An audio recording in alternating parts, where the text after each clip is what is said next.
A winter wonderland has arrived in Colorado. Taking a live look outside, a powerful spring snowstorm is gripping parts of Colorado before we see the impacts tonight in Denver. Up at CSU, the oval at the heart of campus will close tonight due to all that heavy, wet snow on the tree branches. Plow drivers across the metro area are ready to tackle what is to come, especially tomorrow morning in Aurora.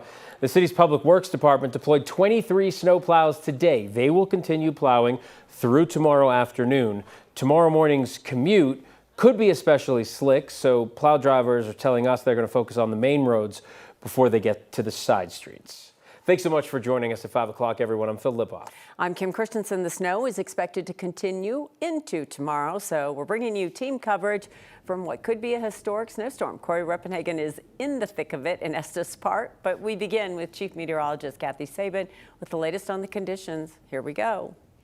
Hi guys, our Corey Reppenhagen, by the way, was the first one to see this storm on Saturday when he was working before anybody else and put out the alert and put out the word. So we're so proud of him and the 9 News Weather Impact team because he saw this and it is absolutely transpiring the way that he told us that he thought it would. So here we go with a powerful cold spring storm. Heavy wet snow in the mountains and foothills will move into Denver with the arrival of a cold front in just a few hours.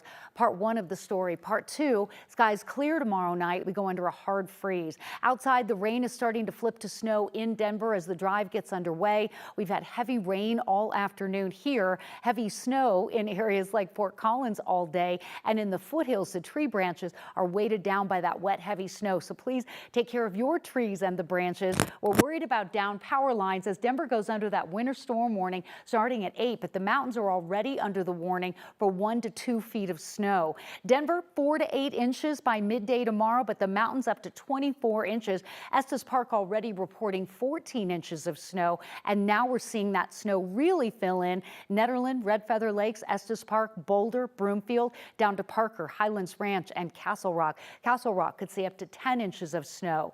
We're starting to see that snow fill into Denver, and it will turn heavier during the overnight time period, where we could have snowfall rates of over an inch an hour for a time as that cold air fills in and that upslope gets deep and is ongoing.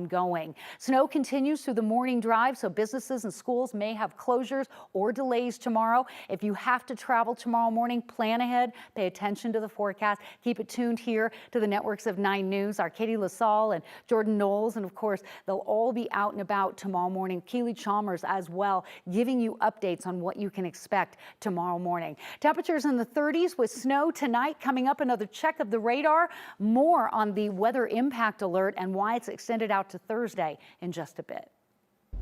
Thanks, Kathy. The snow has been piling up out in Estes Park for most of the day. That area in northern Colorado has kind of been at the center of the first wave of snow. This is what it looked like today on the roads as meteorologist Corey Reppenhagen made his way up north. This isn't Corey's first rodeo, making the trek to Estes Park for a spring storm. That area woke up to fresh snow about this time 4 years ago. That system brought several inches to Denver as well. Corey joins us live now from Estes Park. Corey, last time we talked was about 13 inches. I'm not sure if it's, it was just about a half hour, 40 minutes ago, but you got the stick out and it is coming down steady. Yeah, I mean, welcome to the Larimer County foothills. This appears to be, at least at this point, the bullseye or ground zero for this heavy, wet May storm. You can see the snow coming down right now. It's, to answer your question, it's coming down at about a ½ inch per hour of accumulation. So it is adding up fast, and it's really been adding up since about 5 o'clock this morning. And we got some big totals out here. I mean, just take a look at the snow around me. I'm standing in a parking lot out here near the downtown area, and it's already halfway up to my knees. You can take a look at the vehicles in this parking lot. Take this car right here, for example, probably got to work at about 5 a.m. when there was probably no snow on this vehicle. And now, I mean, there is a good 15 inches of snow on top of this vehicle. This, I grew up in the Colorado foothills, and we call these snowhawks on these cars, and sometimes for at least a day you'll drive around with pride on these things. Now take a look around here. As far as the impacts, it is sticking to the roads, so the roads are really slick. All 3 canyons getting into town are really slick. Look at the trees out here. This is an aspen tree which already has quite a few big leaves on it early for this part of the year. There's a few that are frozen in here, but take a look at all the heavy wet snow on there. When I brush that snow off of there, look at the sigh of relief in that tree branch right there. We've got about 14, 15 inches of snow, and we could double that by tomorrow morning. So we're going to be out here reporting the whole time. Live in Estes Park, I'm meteorologist Corey Reppenhagen for the 9 News Weather Impact Team. That tree just said thank you, Corey. Yes, thank you, Corey. There are already several school closures across the state because of the storm. Estes Park Schools, the first to close. Poudre Mountain Schools in Larimer County and Briggsdale Schools in Weld County will be closed tomorrow as well. Lyman Public Schools will be on a 2-hour delay. You can always get the latest on closures on our website, 9news.com. The Denver Botanic Gardens is hoping the snow has done just minimal damage to its flowers ahead of its Mother's Day sale. The communications director for the garden says the holiday sale contains thousands of plants from more than 10 different plant divisions. That includes everything from native plants to perennials and small trees. Right now, the garden's most concerned, we're told, about damage to those particular trees. Since the leaves are coming out now, then they will hold a lot more of the weight of that wet snow and will be more susceptible to breaking. So that's something that we're going to closely monitor over this afternoon and evening, and then into tomorrow too if we do get that heavy snow. And it's not just the Botanic Gardens preparing for this spring snowstorm. Everyone is. Creekside Gardens in Littleton is working to bring in all of their plants inside their greenhouse. However, General Manager William Knowles says not everything will fit in there. Meantime, the snow is providing some concerns, but it's not all bad. Knowles says the snow does have some positives. The snow is actually a good thing. In addition to providing more moisture that we need, they'll insulate plants outside, and so we like that. Though we need to be concerned about the weight of the snow, sometimes on trees and shrubs, can cause some breakage. As for what you can do to protect your plants, Knowles suggests bringing some vegetables into your garage. However, if you can't do that, like they couldn't get everything into their greenhouse, you can always use some kind of plant cover or landscaping sheet to protect them best you can from the cold.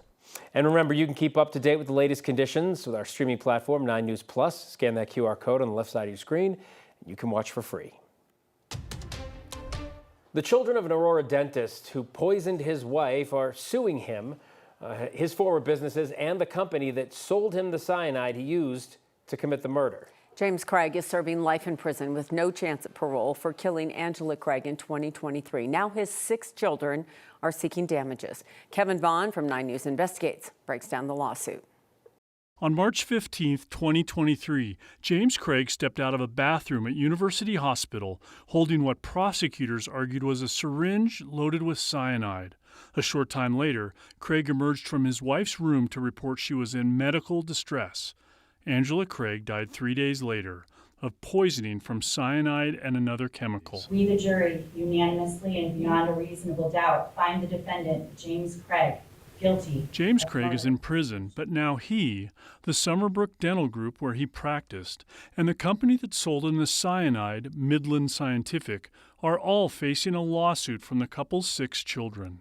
The suit alleges the children suffered loss of their mother's care and companionship, guidance and financial support, and other damages, including mental anguish, pain, and depression.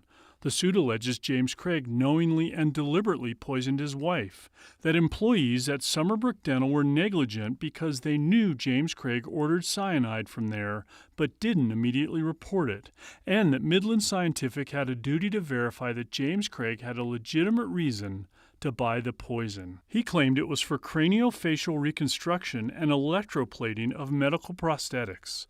In fact, the suit asserts that cyanide has no legitimate use in dentistry. The suit cleared its first hurdle when a judge ruled against a motion to dismiss it filed by Midland Scientific. That motion asserted that the suit was filed too late, but the judge disagreed. We requested a comment today from the attorneys representing Midland Scientific.